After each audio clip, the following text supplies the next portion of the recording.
ഞാനിപ്പോൾ ഉള്ളത് സ്വീഡനിലെ ഗോതൻബർഗ് എന്ന് പറഞ്ഞ സിറ്റിയിലാണ്. ഇവിടെയാണ് വോൾവോയുടെ ആസ്ഥാനം സ്ഥിതി ചെയ്യുന്നത്. ഇന്ന് നമ്മൾ ആദ്യമായിട്ട് വോൾവോയുടെ മ്യൂസിയം വിസിറ്റ് ചെയ്യാൻ പോവാണ്. അതിനുശേഷം നമ്മൾ ഗോതൻബർഗ് സിറ്റിയിലൂടെ ചെറിയൊരു യാത്ര, കുറച്ച് വാഹന വിശേഷം. Welcome to the channel.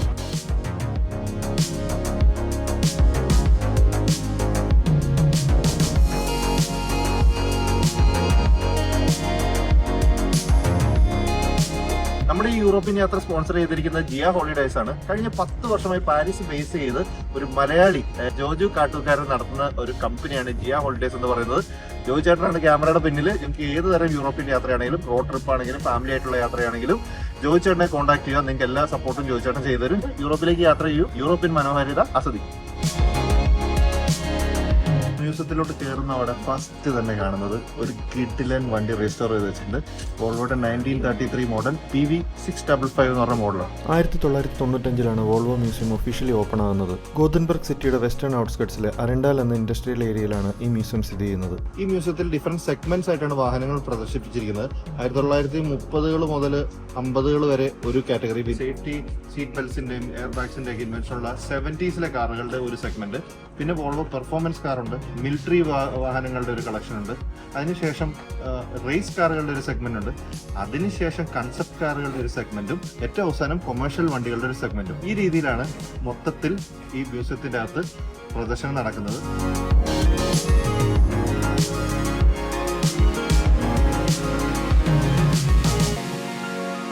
1920 വോൾവോയുടെ ചരിത്രം തുടങ്ങുന്നത്. സെയിൽസ്മാനായ എസ്ആർ ഗബ്രിയൽസനും എഞ്ചിനീയറായ ഗുഡ്സോ ലാസനും അവരുടെ ഒരു സ്വപ്നം പരസ്പരം പങ്കുവയ്ക്കുകയുണ്ടായി. സ്വീഡനിലെ മഞ്ഞു നിറഞ്ഞതും ദുർഘടവും പ്രവചനാതീതവുമായ മോശം വഴികളിൽ ഉപയോഗിക്കാൻ സാധിക്കുന്ന ഒരു വാഹനം നിർമ്മിക്കുക എന്നതായിരുന്നു ആ സ്വപ്നം. 1927 ഏപ്രിൽ 14 അവരുടെ ആ സ്വപ്നം പൂവണിഞ്ഞു. അതായിരുന്നു OV4. സ്വീഡിഷ് റോഡുകൾക്കായി സ്വീഡിഷ് ഉരുക്കുകൊണ്ട് നിർമ്മിച്ച OV4 എന്ന കാർ നിർമ്മിച്ചുകൊണ്ട് അവർ വോൾവോ എന്ന ബ്രാൻഡിന് തുടക്കം കുറിച്ചു. OV4 എന്ന കാറിന്റെ നിർമ്മാണത്തിന് ശേഷം വോൾവോയുടെ മുന്നോട്ടുള്ള വളർച്ച വളരെ പെട്ടെന്നായിരുന്നു.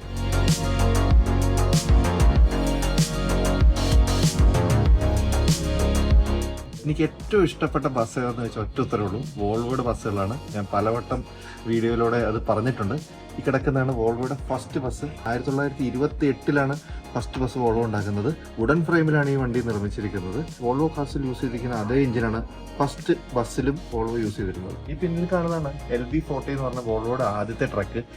ഇവിടെ നിന്നാണ് ഇന്ന് നമ്മൾ കാണുന്ന മോഡേൺ സ്റ്റൈലിലുള്ള വോൾവോയുടെ ട്രക്ക് രൂപാന്തരപ്പെട്ടത്.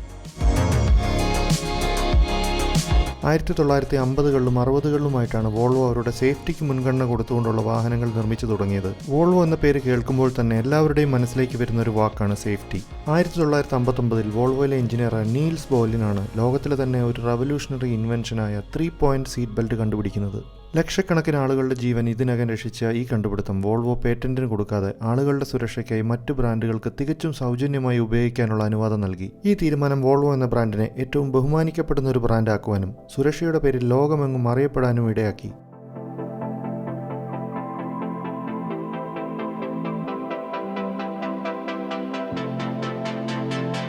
1999 വോൾവോ അവരുടെ കാർ ഡിവിഷൻ ഫോർഡ് മോട്ടോർ കമ്പനിക്ക് വിൽക്കുകയുണ്ടായി. അതിനുശേഷം വോൾവോ കൂടുതലായി അവരുടെ കൊമേഴ്ഷ്യൽ വാഹന നിർമ്മാണത്തിൽ ശ്രദ്ധ കൊടുക്കുകയും ഫോർഡ് വോൾവോയുടെ വാഹന ലൈനപ്പ് ഡെവലപ്പ് ചെയ്യുന്നതിനായി ശ്രദ്ധിക്കുകയും ചെയ്തു. 2010 ചൈനീസ് കമ്പനിയായ ഗീലി ഫോർഡിൽ നിന്നും വോൾവോ കാർ സ്വന്തമാക്കി. ഒരു ചൈനീസ് കമ്പനി വോൾവോ വാങ്ങിച്ചതുകൊണ്ട് തന്നെ എല്ലാവരും പ്രതീക്ഷിച്ചത് വോൾവോയുടെ ഐഡന്റിറ്റിയും ക്വാളിറ്റിയും നഷ്ടപ്പെടുമെന്നാണ്. എന്നാൽ നേരെ തിരിച്ചാണ് സംഭവിച്ചത്. ഗീലി വോൾവോ കാർസിനെ ഇൻഡിപെൻഡന്റായി ഓപ്പറേറ്റ് ചെയ്യാൻ അനുവദിക്കുകയും ടെക്നോളജിയിലും ഡിസൈനിലും ഇലക്ട്രിഫിക്കേഷനിലുമായി വലിയ ഇൻവെസ്റ്റ്മെന്റ് നടത്തുകയും ചെയ്തത് വഴി വോൾവോ എന്ന ബ്രാൻഡ് അതിശക്തമായി വിപണിയിൽ മുന്നോട്ട് നീങ്ങി.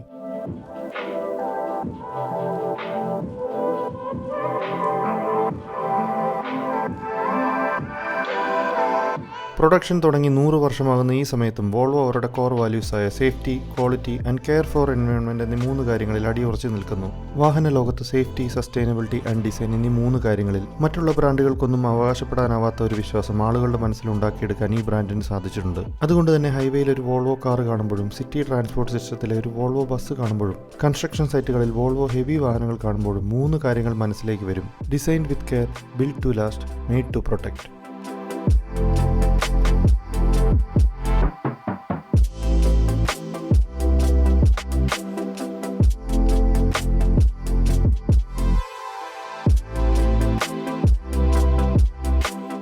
ഈ മ്യൂസിയം ആദ്യമായി സന്ദർശിക്കുമ്പോൾ നിങ്ങളൊരു വോൾവോ ഫാനാണെങ്കിലും അല്ലെങ്കിലും ഒരു ബ്രാൻഡ് തുടങ്ങി ഘട്ടം ഘട്ടമായി വളർന്ന് ലോകം മുഴുവൻ പന്തലിച്ച് പ്രതിസന്ധികളെ തരണം ചെയ്ത് കാലഘട്ടത്തിനനുസരിച്ചുള്ള മാറ്റങ്ങൾ ഉൾക്കൊണ്ടുകൊണ്ട് തലമുറകളോളം ഗ്ലോബൽ ഇൻഡസ്ട്രി ലീഡിംഗ് ബ്രാൻഡായി നിലനിന്നു പോരുന്ന മനോഹരമായ ചരിത്രം നമ്മളെ മനസ്സിലാക്കാൻ സഹായിക്കുന്നു.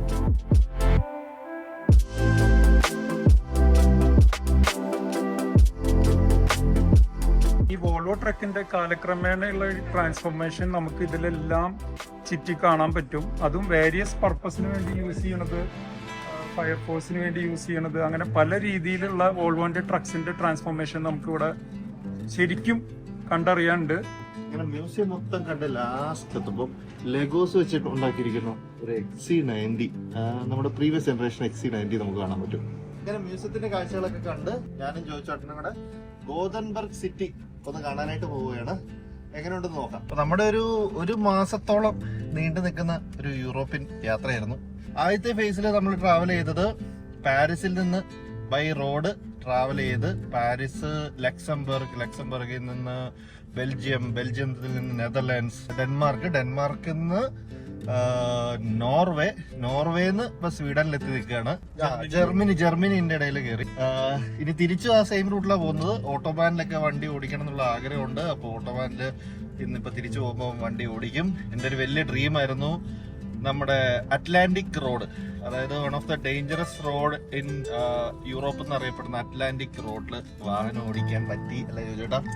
Atlantic ocean road. അതെ, നന്നായിട്ട് നോർവേ ഒക്കെ നമ്മൾ നന്നായിട്ട് എൻജോയ് ചെയ്തു. ഇതിനുശേഷം യൂറോപ്പിലെ കുറച്ച് മറ്റ് ചില സ്ഥലങ്ങളിലൂടെയും രാജ്യങ്ങളിലൂടെയുള്ള യാത്ര ചെറിയ ചെറിയ ഭാഗങ്ങളായിട്ട് നമ്മുടെ ചാനലിലുണ്ടാവും. ഇനിയിപ്പോ നമുക്ക് ഗോതൻബർഗ് സിറ്റിയുടെ കാഴ്ചകളിലേക്ക് കിടക്കാം.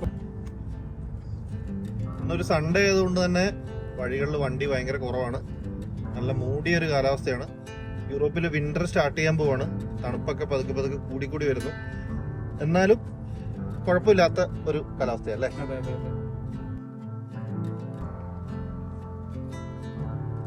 XC60യുടെ ഒക്കെ അലോയിലെ പ്രൊഫൈലൊക്കെ കണ്ട ഭയങ്കര ലോ പ്രൊഫൈലൊക്കെയാണ്. ശരിക്കും ഈ ടയേഴ്സ് ഒക്കെ ഇതുപോലത്തെ ലോ പ്രൊഫൈൽ ടയറൊക്കെ ഇവിടുത്തെ യൂറോപ്പിലെ റോഡ്സിന് പെർഫെക്റ്റ് ആണ്. പക്ഷെ നമ്മുടെ നാട്ടില് ലോ പ്രൊഫൈൽ ടയർ വളരെയധികം ബുദ്ധിമുട്ടുണ്ടാക്കും. ഗ്രീൻ സിഗ്നൽ ഒക്കെ ഇവിടെ കാണിച്ചിട്ടുണ്ട്. ഓഹോ, ട്രാം നിർത്തി തന്നു നമുക്ക് വേണ്ടി. നമുക്കൊരു സംശയം. അതെ, ട്രാം നമുക്ക് വേണ്ടി നിർത്തി തന്നു.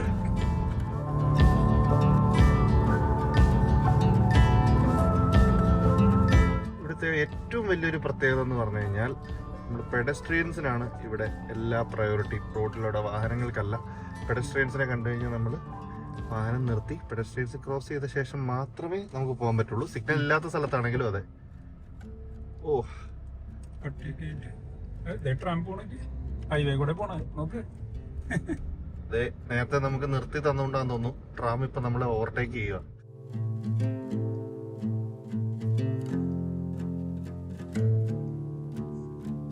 ബാക്കി സിറ്റികളെ വിട്ടിട്ട് വേറൊരു ടൈപ്പ് ഓഫ് കൺസ്ട്രക്ഷൻസ് ആണ്. അതെ,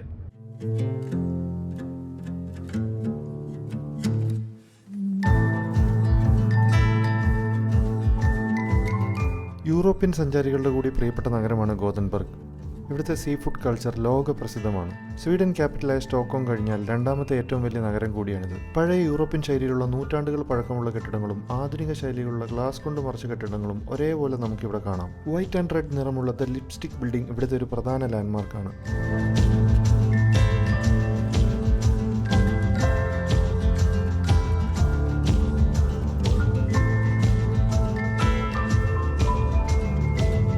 നോർത്ത് സീയുടെ തീരത്താണ് ഗോതൻബർഗ് പട്ടണം സ്ഥിതി ചെയ്യുന്നത്. ഗോദ എൽ നദി ഈ നഗരത്തോട് ചേർന്നൊഴുകി നോർത്ത് സീയിലേക്ക് എത്തുന്നു. നോർഡിക് രാജ്യങ്ങളിലെ ഏറ്റവും വലിയ പോർട്ടാണ് port of Gothenburg. Public transport സിസ്റ്റത്തിൽ വെൽ കണക്റ്റഡും ധാരാളം പാർക്കുകളും പച്ചപ്പ് നിറഞ്ഞ വീതിയേറിയ വഴികളും പഴയ കനാലുകളും കഫേകളും പ്രശസ്തമായ യൂണിവേഴ്സിറ്റികളും ഒക്കെയുള്ള ശാന്തവും സുന്ദരമായ ഗോതൻബർഗ് സിറ്റിയുടെ കാഴ്ചകൾ കണ്ട് ഞങ്ങൾ തിരിച്ചുള്ള യാത്ര തുടർന്നു. കോപ്പൻഹേഗൻ ഭാഗത്തേക്കാണ് ഇനി പോകേണ്ടത്.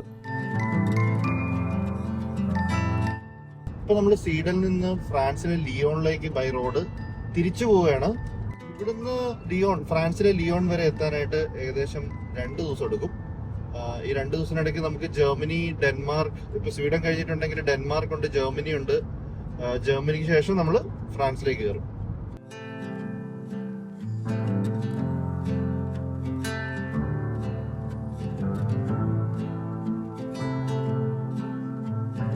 ഇപ്പോഴത്തെ ഹൈവേയിലൊക്കെ പമ്പുകളിൽ നമുക്ക് ഗ്ലാസ് ക്ലീൻ ചെയ്യാൻ എല്ലായിടത്തും ഫെസിലിറ്റി ഉണ്ടാവും. കാരണം എന്താണെന്ന് വെച്ചിട്ടുണ്ടെങ്കിൽ ഇത്രയും ഹൈവേയിലൊക്കെ 120 ഒക്കെയാണ് സ്പീഡ്.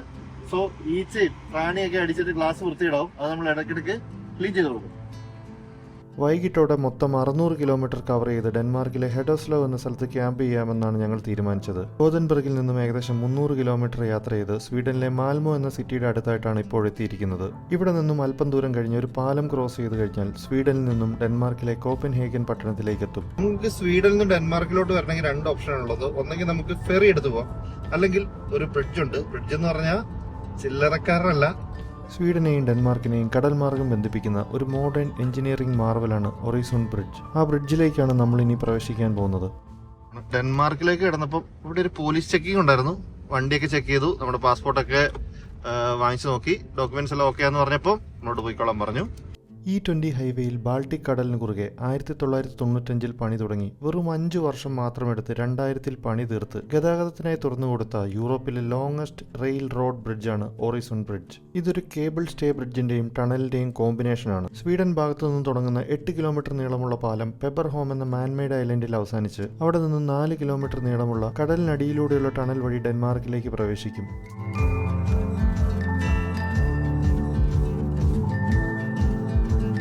ചെക്കിങ് മുമ്പേ ആണെങ്കിലും ഈ സെന്ററിലാണ് ഡെൻമാർക്ക് ബോർഡർ വരുന്നത്. നമ്മളിപ്പോഴാണ് ശരിക്കും ഡെൻമാർക്കിലോട്ട് എൻ്റർ ചെയ്യുന്നത്.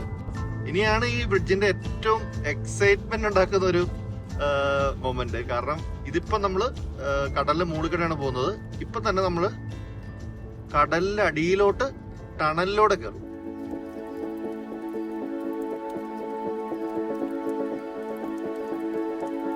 ഇപ്പൊ നമ്മള് ബ്രിഡ്ജിലോട് വന്നിട്ട് ഇതാ ഇതിനിടയ്ക്ക് ഒരു ചെറിയ ഐലൻഡ് പോലെ ഉണ്ടാക്കിയിട്ടുണ്ട്. ചെറിയ ഐലൻഡിൽ നിന്നാണ് ടണലിലോട്ടുള്ള എൻട്രി.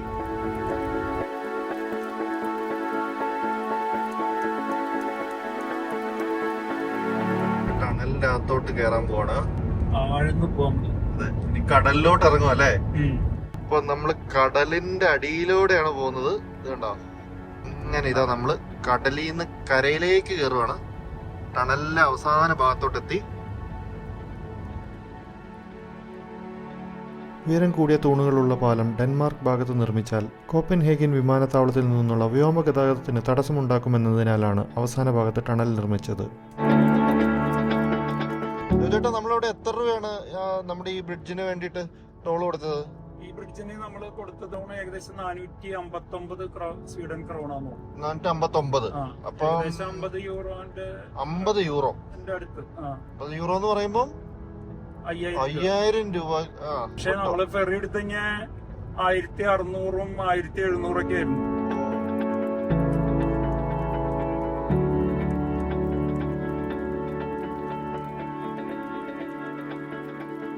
ഡെൻമാർക്കിലെ ഹെഡസ്ലോ എന്ന സ്ഥലത്തുള്ള ഈ ക്യാമ്പ് സൈറ്റിലാണ് രാത്രി ഞങ്ങൾ ക്യാമ്പ് ചെയ്തത്. ഇവിടെ പ്രകൃതിയെയും യാത്രകളെയും സാഹസികതയും ഒക്കെ ഇഷ്ടപ്പെടുന്നവർക്ക് ഏറ്റവും പ്രിയപ്പെട്ടതാണ് ക്യാമ്പിംഗ്. അവധിക്കാലത്ത് കുടുംബങ്ങൾ ക്യാമ്പിംഗ് യാത്രകൾ നടത്തുന്നത് ഇവിടെ സർവ്വസാധാരണമായ ഒരു കാഴ്ചയാണ്. പൊതുവെ ക്യാമ്പിംഗ് സൈറ്റുകളെല്ലാം വളരെ മനോഹരമായ സ്ഥലങ്ങളിലാണ് കാണാറുള്ളത്. ക്യാമ്പ് സൈറ്റിനോട് ചേർന്ന് തന്നെ ഫിഷിങ്ങിനും സൈക്ലിങ്ങിനും ട്രക്കിങ്ങിനും ഒക്കെയുള്ള സൗകര്യങ്ങളും ഉണ്ടാവാറുണ്ട്. ഞങ്ങൾ താമസിച്ച ഈ ക്യാമ്പ് സൈറ്റിലും കിച്ചണും വാഷിംഗ് മെഷീൻസും ഹൈ സ്പീഡ് വൈഫൈയും വളരെ വൃത്തിയുള്ള ടോയ്ലറ്റ് സൗകര്യങ്ങളും ലഭ്യമായിരുന്നു.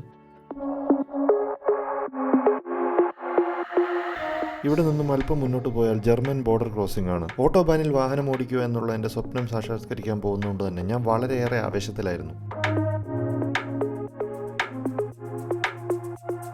ജർമ്മൻ ഓട്ടോബാൻ എന്ന് പറഞ്ഞാൽ നമ്മൾ വണ്ടി പ്രേമികൾക്ക് എല്ലാവർക്കും അറിയാവുന്ന ഒരു സ്ഥലമാണ്. ഓട്ടോബാൻ എന്ന് പറഞ്ഞാൽ ജർമ്മൻ ഹൈവേസ് എന്ന് പറയുന്നതാണ്. സ്പീഡ് റെസ്ട്രിക്ഷൻ ഇല്ലാത്ത ലോകത്തിലെ വളരെ റെയർ ആയിട്ടുള്ള റോഡുകളിലൊന്നാണ് ഓട്ടോബാൻ. എല്ലാ സ്ഥലത്തും അല്ല, ചില പാർട്സിൽ സ്പീഡ് റെസ്ട്രിക്ഷൻ ഇല്ല. ജർമ്മനിലെത്തിയപ്പോൾ വണ്ടി എടുക്കാൻ വേറെ റീസൺ കൂടെ ഉണ്ട്.